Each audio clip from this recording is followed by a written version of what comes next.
É, portanto, a natureza da santidade prosperar e crescer, assim como é a natureza das árvores ou plantas crescerem, que têm a sua virtude seminal em si mesmas, segundo a sua espécie.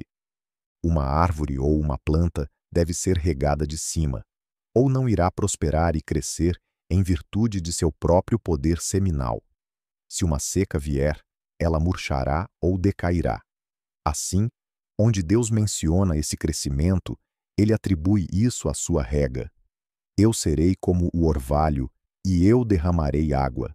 Esta rega é a causa especial do crescimento. Assim é no exercício da santidade.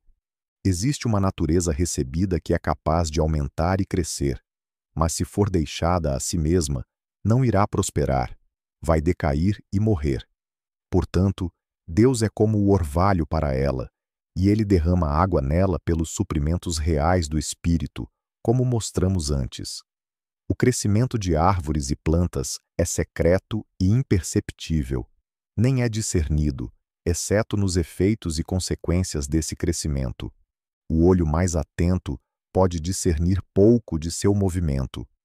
Como uma árvore através das eras, cresce secretamente. Não é de outro modo no progresso da santidade.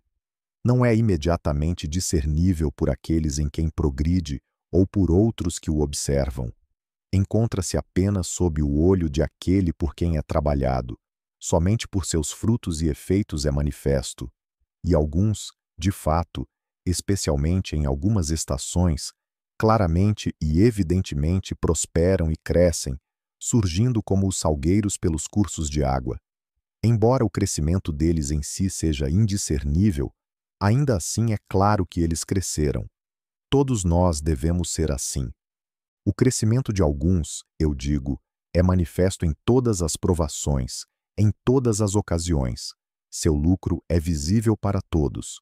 Alguns dizem que o crescimento das plantas não acontece por um constante progresso insensível, mas elas aumentam por explosões repentinas e movimentos. Estas podem às vezes ser discernidas na abertura de brotos e flores. Assim também, o crescimento dos crentes pode consistir principalmente em alguns intensos e vigorosos atos de graça em grandes ocasiões, tais como fé, amor, humildade, autonegação ou generosidade, e aquele que não experimentou tais atos de graça em casos especiais pode ter pouca evidência de seu crescimento. Ainda, existem árvores e plantas que têm o princípio da vida e crescimento nelas, mas estão tão murchas e que você mal consegue discernir que elas estão vivas. Assim é com muitos crentes. Todos eles são árvores plantadas no jardim de Deus. Ezequiel 31, 9. E alguns prosperam, alguns decaem por uma estação, mas o crescimento do melhor é secreto. A partir do que foi provado, é evidente que a obra da santificação é um trabalho progressivo, que gradualmente leva à santidade e à perfeição em nós. Não é nem trabalhado nem completado de uma vez em nós, como a regeneração é.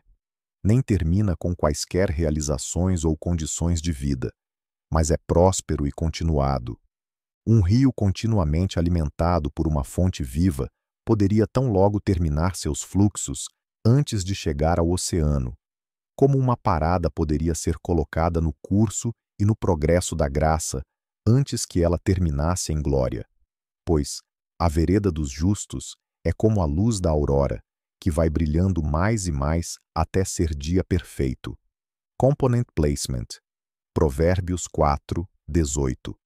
Assim também o caminho deles é como a luz da manhã, na maneira pela qual eles são conduzidos pelo Espírito Santo.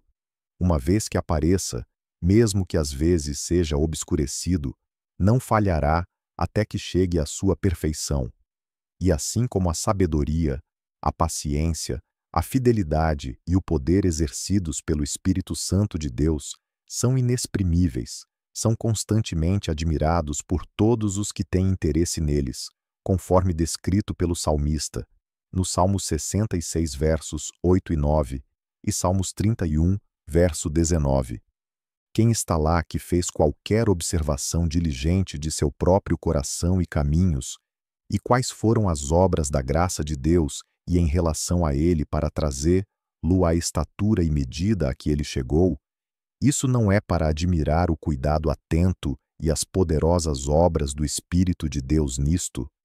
Se o princípio de nossa santidade é fraco e enfermo em nós, isto, todavia, está em nós, e não no Espírito Santo.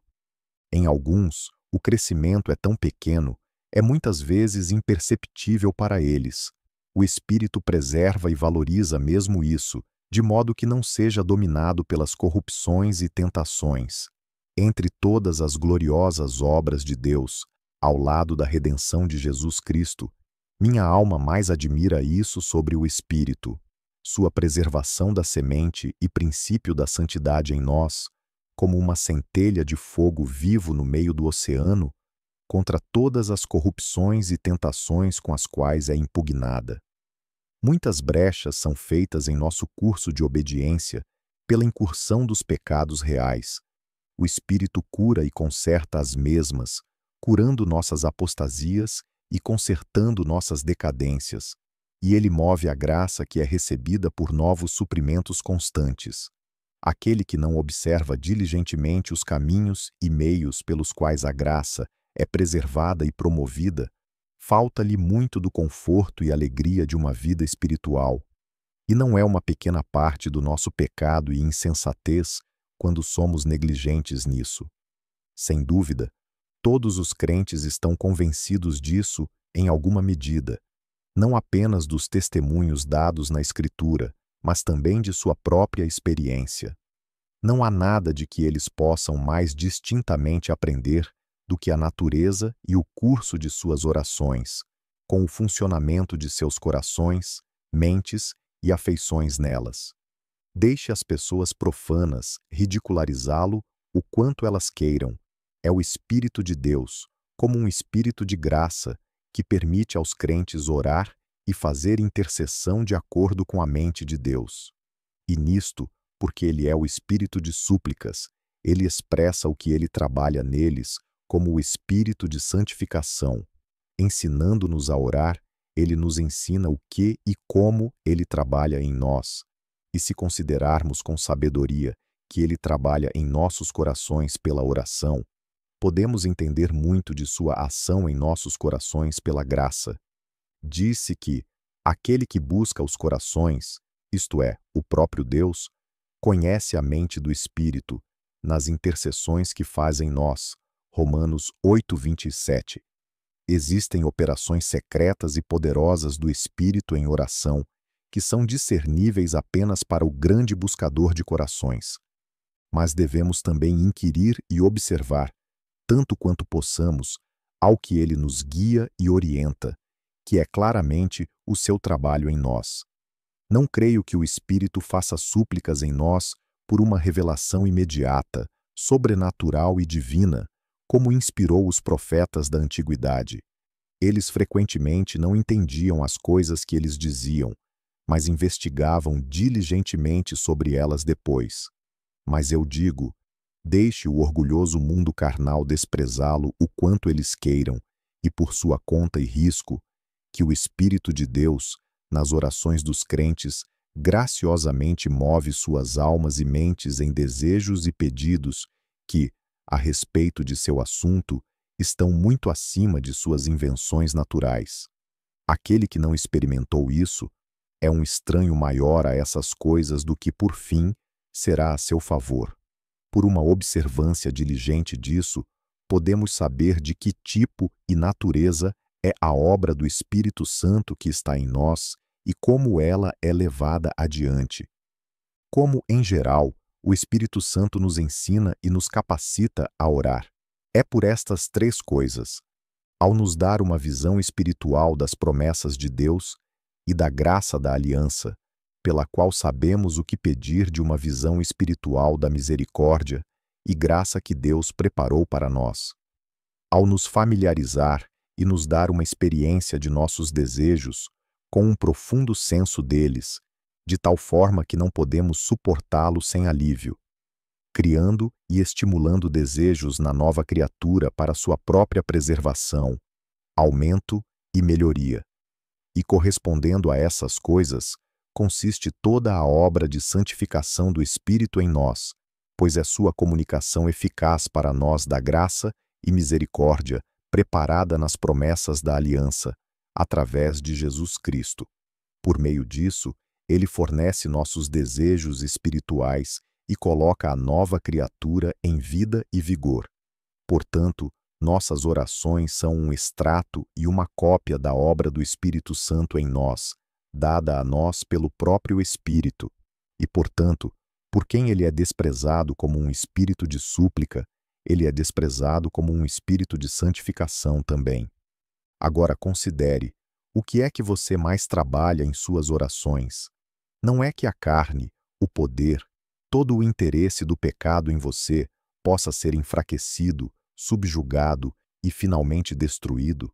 Não é que todas as graças do Espírito sejam renovadas, aumentadas e fortalecidas diariamente, para que você esteja mais preparado para todos os deveres de obediência?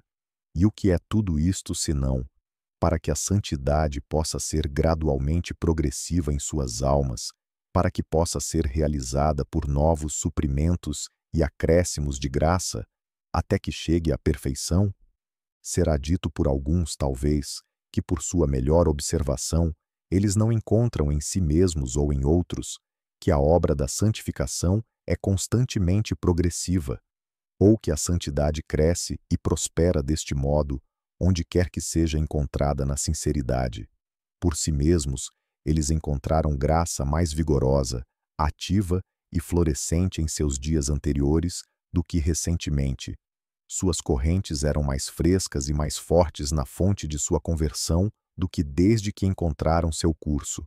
Daí vêm essas queixas entre muitas pessoas sobre sua magreza, sua fraqueza, sua morte, sua esterilidade. Tampouco muitos dos santos nas Escrituras estavam sem essas queixas. E muitos podem clamar: ah, se fosse o mesmo que em nossos dias passados, nos dias de nossa juventude. Reclamações desta natureza abundam em todos os lugares. Alguns estão prontos a concluir disto, que ou a santidade sincera não é tão crescente e progressiva como pretendida, ou que de fato não tem interesse nela. O mesmo pode ser dito por uma observação diligente de outros, tanto igrejas quanto professantes individualmente. Que evidência eles dão que o trabalho de santidade está prosperando neles? A graça não aparece e, em vez disso, está retrogradando e em constante decadência? Vou considerar e remover essa objeção, tanto quanto for necessário, de modo que a verdade que afirmamos não sofra com isso e fiquemos com uma teoria vazia, e também que aqueles que não cumprem plenamente a santidade não sejam totalmente desencorajados. Farei isso nas regras e observações que se seguem.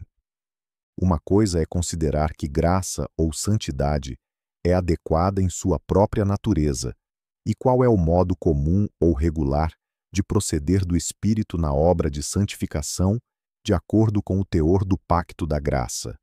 Outra coisa é considerar o que ocasionalmente pode cair por indisposição e irregularidade, ou por qualquer outra obstrução à interposição naquelas pessoas nas quais o trabalho é realizado. Sob a primeira consideração, o trabalho é próspero e progressivo. Na segunda, a regra está sujeita a várias exceções. Uma criança que tenha um princípio de vida, uma boa constituição natural e comida adequada, crescerá e prosperará. Mas se aquela criança tem obstruções internas, ou enfermidades e distúrbios, ou quedas e contusões, pode ser fraca e enferma. Quando somos regenerados, somos como recém-nascidos, e, ordinariamente, se temos o leite genuíno da palavra, nós cresceremos com isso. Mas se dermos lugar a tentações, corrupções, negligências ou conformidade com o mundo, será de admirar se estivermos sem vida e enfraquecidos? É suficiente para confirmar a verdade do que afirmamos, que todos aqueles em quem há um princípio de vida espiritual, que é nascido de Deus, e em quem a obra de santificação começou, se não for gradualmente realizada nele, Se ele não prospera em graça e santidade, se não for de força em força, normalmente é por causa de sua própria negligência pecaminosa e pela condescendência com as concupiscências carnais, ou por seu amor ao presente mundo. Considerando o tempo que tivemos e os meios de que desfrutamos, o que crescemos, que florescentes plantas muitos de nós poderíamos ter sido, em fé, amor, pureza, abnegação e conformidade universal com Cristo, que agora são fracos, murchando, infrutíferos e sem leite, e dificilmente distinguido dos espinhos do mundo. É hora de nos livrarmos de todo o peso e do pecado que tão facilmente nos assedia. Hebreus 12, verso 1, para nos estimularmos por todos os meios a uma recuperação vigorosa de nossa primeira fé e amor, com um abundante crescimento neles, em vez de queixarmos que a obra da santidade não continua. E devemos fazer isso antes que nossas feridas se tornem incuráveis. Uma coisa é ter santidade realmente prosperando em qualquer alma, e é outra para essa alma conhecê-la e ficar satisfeita com ela. Estas duas coisas podem ser separadas. Há muitas razões para isto, mas antes de nomeá-los, devo pressupor uma observação necessária. Esta regra é proposta para o alívio daqueles que estão perplexos sobre sua própria condição e não sabem se a santidade está prosperando neles ou não, ou para aqueles que não se preocupam com isso, que podem, em algum momento, se quiserem, relatar como essas questões estão indo com eles e com que fundamento. Pois se os homens satisfazem qualquer desejo predominante, se eles vivem em negligência de qualquer dever conhecido ou na prática de qualquer forma de engano, se eles permitirem que o mundo devore o melhor aumento de suas almas, se eles permitem que a formalidade coma o espírito, o vigor e a vida dos deveres sagrados, ou se qualquer um deles persistir de maneira notável, não tenho nada a oferecer-lhes para manifestar que a santidade pode prosperar neles, embora eles não a discernam, pois, sem dúvida, isso não acontece. Nem eles devem ter esperança senão isto, que enquanto eles permanecerem em tal condição, a santidade irá decair mais e mais. Tais homens devem ser despertados violentamente, como homens caindo em uma letargia letal, para serem arrebatados como tições tirados do fogo. Zacarias, capítulo 3, verso 2.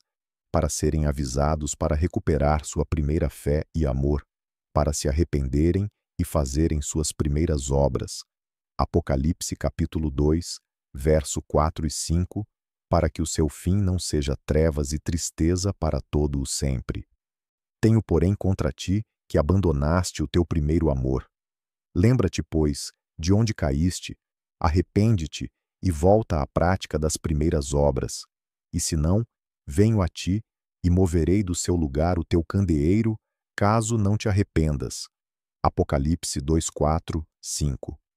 Mas quanto àqueles que caminham com Deus com humildade e sinceridade, pode haver várias razões pelas quais a santidade pode estar prosperando neles, e ainda assim, eles não a discernem.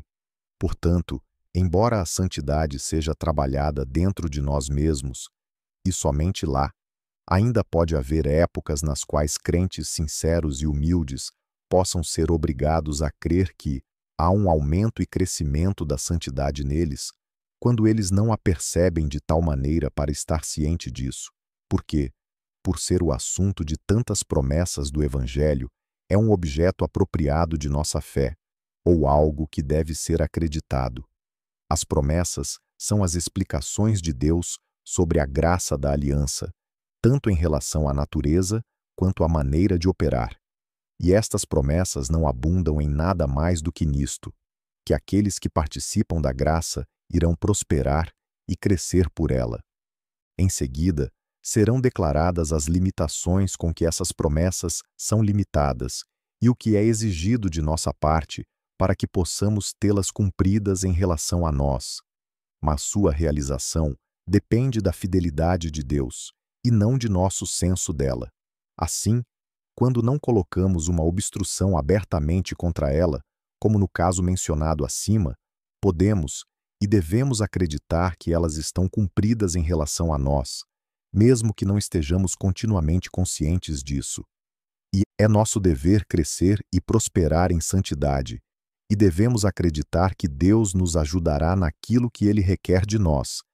E Ele faz isso, qualquer que seja nosso sentido presente e apreensão dele.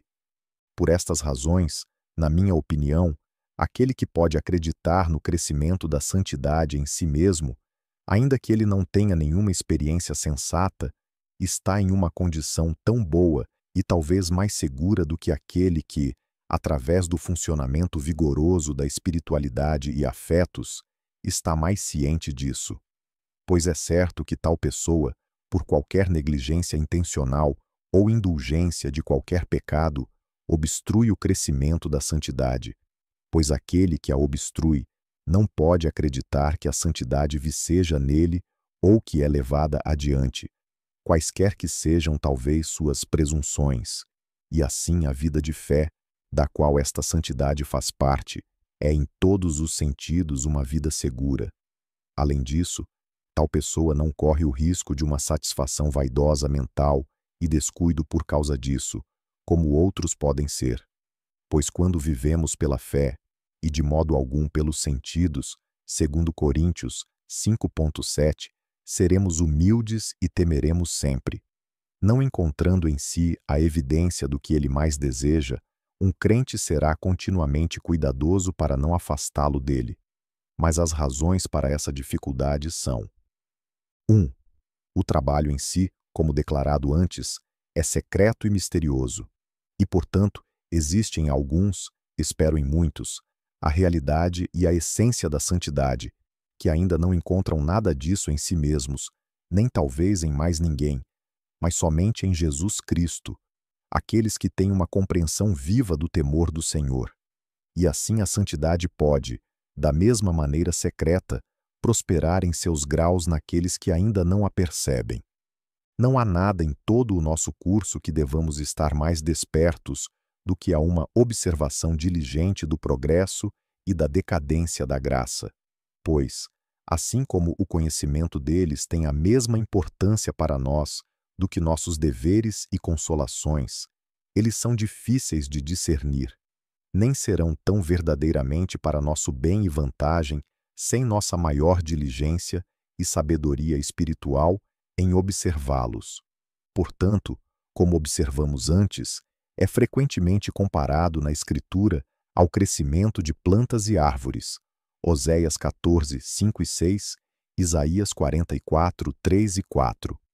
Agora sabemos que naqueles que são mais prósperos e florescentes, embora possamos perceber que são cultivados, não podemos discernir o seu crescimento, e assim o apóstolo nos diz que, como o homem exterior perece, assim o homem interior é renovado dia a dia, segundo Coríntios 4,16. O homem exterior perece pelas mesmas decadências naturais, pelas quais tende continuamente a morte e a dissolução. E muitos de nós sabemos como esses decaimentos insensíveis dificilmente são discernidos, a menos que alguma doença grande e violenta nos assole. Sabemos que somos enfraquecidos pela idade e enfermidades, em vez de perceber quando ou como isso acontece. É assim também que o homem interior é renovado na graça. É por meios secretos e meios que o seu crescimento e decadência são dificilmente apreendidos. E, no entanto, alguém que é negligente nessa indagação, que anda indeciso com Deus, não sabe onde está ao longo do caminho, se está mais perto ou mais longe do fim de sua jornada do que antes. Anote esse homem como um cristão infrutífero e desperdiçado, que não se responsabiliza por seus aumentos e decaimentos na graça. Davi sabia que esse trabalho era de tão grande importância que ele não confiaria em si mesmo e nas assistências comuns para cumpri-lo. E assim, sinceramente pede a Deus que o empreenda por ele e o familiarize com ele. Salmo 139, 23 e 24. Pode haver algumas tentações desconcertantes que recaem sobre a mente de um crente. ou alguma corrupção pode se aproveitar para se apresentar por uma ocasião, talvez por uma temporada longa, que pode irritar muito a alma com suas sugestões, e assim incomodar, perturbar e inquietar tanto que não será capaz de fazer um julgamento correto sobre sua graça e progresso em santidade. Um navio pode ser jogado de tal forma em uma tempestade no mar que os marinheiros mais hábeis não possam ser capazes de discernir se estão fazendo algum progresso no rumo e na viagem pretendidos, mesmo enquanto são levados adiante com sucesso e velocidade. Assim também, a graça em seu exercício está principalmente engajada na oposição ao inimigo com o qual está em conflito, e assim, o seu crescimento de outras maneiras não é discernível. Se fosse perguntado como podemos discernir quando a graça é exercida e vicejamos em corrupções e tentações, digo que assim como grandes ventos e tempestades às vezes contribuem para a frutificação de árvores e plantas, também as corrupções e tentações contribuem para a fertilidade da graça e santidade. O vento vem violentamente sobre a árvore, agita seus galhos, talvez quebre alguns deles, arranca suas gemas, afrouxa e sacode suas raízes, e ameaça jogar a árvore inteira no chão. Mas por este meio, a terra é aberta e solta em torno dela, e a árvore avança suas raízes mais profundamente na terra, pelo que recebe mais e mais fresca nutrição. Isso torna-a frutífera, embora talvez não dê frutos visivelmente, até um bom tempo depois. Nos assaltos das tentações e corrupções, a alma está agonizada e desordenada. Suas folhas de profissão são grandemente destruídas, e seu início de frutificação é grandemente quebrado e retardado. Mas enquanto isso, secretamente e invisivelmente, espalha suas raízes de humildade, auto-humilhação e luto, em um trabalho oculto e contínuo de fé e amor após aquela graça. A santidade aumenta realmente, e um caminho é feito para a futura frutificação visível. Porque Deus, em sua infinita sabedoria, administra a nova criatura, a vida inteira da graça, pelo seu Espírito. Ele assim transforma seus fluxos, e assim renova e muda os tipos especiais de suas operações, que não podemos facilmente traçar seus caminhos nisto. E, portanto, muitas vezes podemos estar em uma perda sobre isso, não sabendo bem o que ele está fazendo conosco. Por exemplo, pode ser que o trabalho da graça e da santidade tenha sido grandemente exercido e evidenciado nas afeições que são renovadas por ele. Por isso, as pessoas têm uma grande experiência de prontidão, prazer e alegria nos deveres sagrados, especialmente aquelas afeições de ter comunicação imediata com Deus, pois as afeições são, na maioria das vezes, rápidas e vigorosas na juventude de nossa profissão, e suas operações são sensíveis àqueles em quem florescem e cujos frutos são visíveis. Estes fazem os jovens crentes parecerem sempre frescos e verdes nos caminhos da santidade. Mas pode ser que, depois de algum tempo, pareça bom para o soberano provedor deste caso, transforme as correntes de graça e santidade em outro canal, por assim dizer. O Espírito vê que o exercício da humildade, tristeza piedosa, medo e diligente conflito com as tentações talvez ataquem a verdadeira raiz da fé e do amor, e são mais necessários para eles. Portanto, ele ordenará suas dispensações para esses crentes, por aflições, tentações e ocasiões de vida no mundo, para que tenham novo trabalho a fazer. E toda a graça que eles têm se transforma em um novo exercício. Por esta vez, pode ser que eles não encontrem aquele vigor sensível em suas afeições espirituais, nem que deleitem-se em seus deveres espirituais, que encontraram antigamente. Isso às vezes os torna prontos para concluir que a graça decaiu neles, que as fontes da santidade estão secando, e eles não sabem onde estão nem o que são. E, no entanto, pode ser que o verdadeiro trabalho de santificação ainda esteja prosperando e sendo efetivamente realizado neles. É reconhecido que pode haver, em muitos, grandes decaimentos em graça e santidade, que o trabalho de santificação recua neles, e isso pode ser universalmente e por um longo período. Muitos atos de graça são perdidos em tais pessoas, e as coisas que permanecem estão prontas para morrer. As Escrituras abundantemente testemunham isso, e nos dão exemplos disso.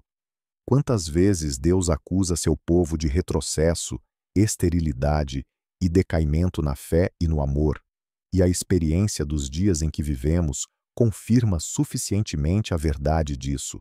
Não há decadência visível e aberta em muitos, quanto a todo o espírito de santidade, a todos os seus deveres e frutos. Pode o melhor entre nós não contribuir com algo para evidenciar isso a partir de nossa própria experiência? O que diremos então? Não há santidade sincera onde tais decaimentos são encontrados? Deus me livre. Mas devemos perguntar as razões pelas quais isso acontece, visto que isso é contrário ao progresso gradual da santidade naqueles que são santificados. O que afirmamos? Eu respondo: duas coisas. Primeira, que estas decadências são ocasionais e sobrenaturais em relação à verdadeira natureza e constituição da nova criatura, e elas são uma perturbação da obra ordinária da graça. Elas são doenças em nosso estado espiritual. Você está morto e frio em deveres, atrasado em boas obras, descuidado de seu coração e pensamentos, viciado no mundo? Estas coisas não pertencem ao estado de santificação, mas são inimigas disso. Elas são enfermidades e doenças na constituição espiritual das pessoas nas quais elas são encontradas. 2. Embora nossa santificação e crescimento em santidade seja uma obra do Espírito Santo, como a causa eficiente disso, ainda assim é também nosso próprio trabalho, por dever. Ele prescreveu para nós qual seria a nossa parte, o que ele espera de nós e requer de nós, para que a obra seja regularmente levada à perfeição, como declarado anteriormente. E há dois tipos de coisas que, se não as atendermos adequadamente, obstruirão e retardarão o progresso ordeiro da santidade. Por quê? O poder e crescimento de qualquer luxúria ou corrupção, a partir do cumprimento de suas tentações, é inseparável da prevalência de qualquer pecado em nós, e está diretamente contra esse progresso. Se permitirmos ou aprovarmos qualquer coisa em nós, se nós satisfizermos qualquer ato de pecado, especialmente quando eles são conhecidos e se tornaram frequentes em qualquer tipo, se negligenciarmos o uso dos melhores meios para a constante mortificação do pecado, o que toda alma iluminada compreende ser necessário para este progresso ordenado na santidade, há e haverá um aumento, uma decadência universal na santidade. E esse poder e crescimento não é apenas nessa corrupção particular que foi poupada e favorecida. Uma doença em qualquer um dos órgãos vitais ou partes principais do corpo não enfraquece apenas a parte em que atua, mas todo o corpo, vicia toda a constituição pela simpatia de suas partes. Satisfazer qualquer luxúria particular vicia toda a nossa saúde espiritual e enfraquece a alma em todos os seus deveres de obediência. Há algumas coisas exigidas de nós para atingir este objetivo, de que a santidade possa prosperar e ser realizada em nós. Estes incluem o uso constante de todas as ordenanças e meios designados para esse fim, uma devida observância de deveres ordenados em sua época, com prontidão para exercer toda a graça especial em suas circunstâncias apropriadas. Agora, se negligenciarmos essas coisas, se andarmos de modo incerto com Deus, não atentando para os meios, nem para nossos deveres, nem exercendo a graça como deveríamos, então não devemos nos perguntar se nos encontraremos decadentes e, de fato, prontos para morrer. Apocalipse 3:2. Alguém se pergunta ao ver alguém que antes era de uma constituição sólida, que se tornou fraco e doentio, se negligenciou abertamente todos os meios de saúde e contraiu todo tipo de doenças por sua intemperança? É estranho que uma nação devesse estar doente e desmaiar de coração, que os cabelos grisalhos fossem aspergidos sobre ela, que ela fosse pobre e decadente, enquanto prevalecesse a luxúria e a negligência de todos os meios revigorantes. Não é mais estranho que um povo professante deva decair em sua santa obediência, enquanto eles permanecem na negligência que acabamos de descrever. Tendo vindicado essa afirmação, acrescentarei um pouco mais de aperfeiçoamento a ela. Se a obra de santidade é um trabalho tão progressivo e próspero em sua própria natureza, e se o desígnio do Espírito Santo no uso de meios é produzir a santidade em nós e aumentá-la cada vez mais para uma medida perfeita, então nossa diligência é continuar com esse mesmo fim e propósito, pois nosso crescimento e prosperidade dependem disso. É requerido que nós demos toda a diligência ao aumento da graça, 2 Pedro 1, 5-7, e que abundemos nela, 2 Coríntios 8, 7, abundante em toda a diligência. E não somente isso, mas que mostremos a mesma diligência até o fim. Hebreus 6, 11. Seja qual for a diligência que tenhamos usado para alcançar ou melhorar a santidade, devemos permanecer nela até o fim, ou então nos colocaremos em decadência e colocaremos nossa alma em perigo. Se nós afrouxarmos ou desistirmos de nosso dever, a obra de santificação não será levada a cabo em graça. E assim, isto é exigido de nós, isto é esperado de nós, que nossas vidas inteiras sejam gastas em um curso de cumprimento diligente com a obra progressiva da graça em nós. Há 3 razões pelas quais os homens podem, ou não, negligenciar este dever em que a vida de sua obediência e todos os seus confortos dependem. Primeiro, a presunção ou a infundada persuasão de que eles já são perfeitos. Alguns fingem isso em uma presunção orgulhosa e tola, destruidora de toda a natureza e dever de santidade ou obediência evangélica. Pois de nossa parte, isso consiste em nosso cumprimento voluntário da obra da graça, gradualmente levada à medida que nos foi designada.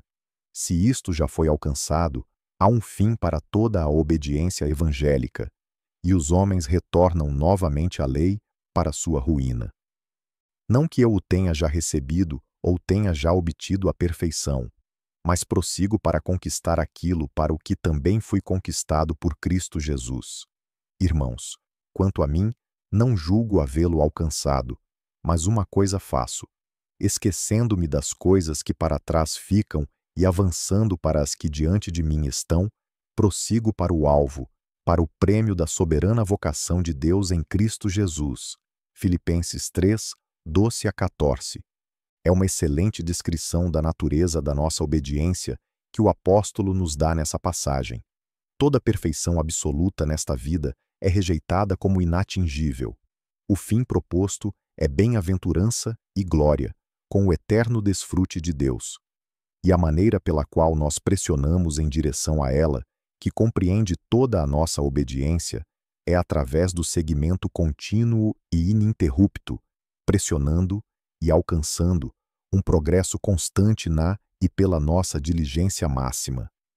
Segunda, uma suposição tola que, porque temos interesse em um estado de graça, não precisamos mais ficar tão preocupados com a santidade e a obediência exatas em todas as coisas como antigamente, quando nossas mentes pendiam em suspense sobre nossa condição. Mas na medida em que alguém tem essa apreensão ou persuasão prevalecente ou influenciando-o, ele tem motivo para questionar profundamente se ele ainda tem algo de graça ou santidade nele, porque esta persuasão não é daquele que nos chamou.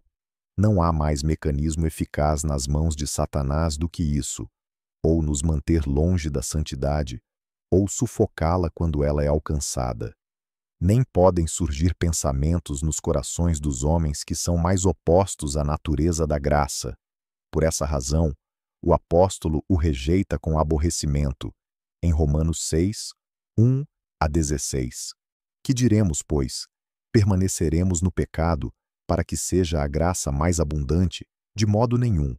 Como viveremos ainda no pecado, nós, os que para ele morremos? Ou, porventura, ignorais que todos nós que fomos batizados em Cristo Jesus, fomos batizados na sua morte? Fomos, pois, sepultados com ele na morte pelo batismo, para que, como Cristo foi ressuscitado dentre os mortos pela glória do Pai, assim também andemos nós em novidade de vida. Porque se fomos unidos com ele na semelhança da sua morte, certamente o seremos também na semelhança da sua ressurreição, sabendo isto, que foi crucificado com ele o nosso velho homem, para que o corpo do pecado seja destruído, e não sirvamos o pecado como escravos, porquanto quem morreu está justificado do pecado. Ora, se já morremos com Cristo, cremos que também com ele viveremos, sabedores de que, havendo Cristo ressuscitado dentre os mortos, já não morre. A morte já não tem domínio sobre ele, pois, quanto a ter morrido, de uma vez para sempre morreu para o pecado, mas quanto a viver, vive para Deus. Assim também vós considerai-vos mortos para o pecado, mas vivos para Deus, em Cristo Jesus. Não reine, portanto, o pecado em vosso corpo mortal, de maneira que obedeçais às suas paixões.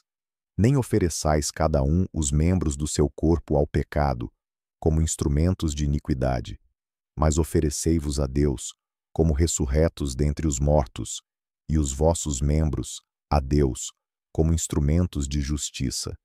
Porque o pecado não terá domínio sobre vós, pois não estáis debaixo da lei, e sim da graça. E daí? Havemos de pecar porque não estamos debaixo da lei, e sim da graça? De modo nenhum.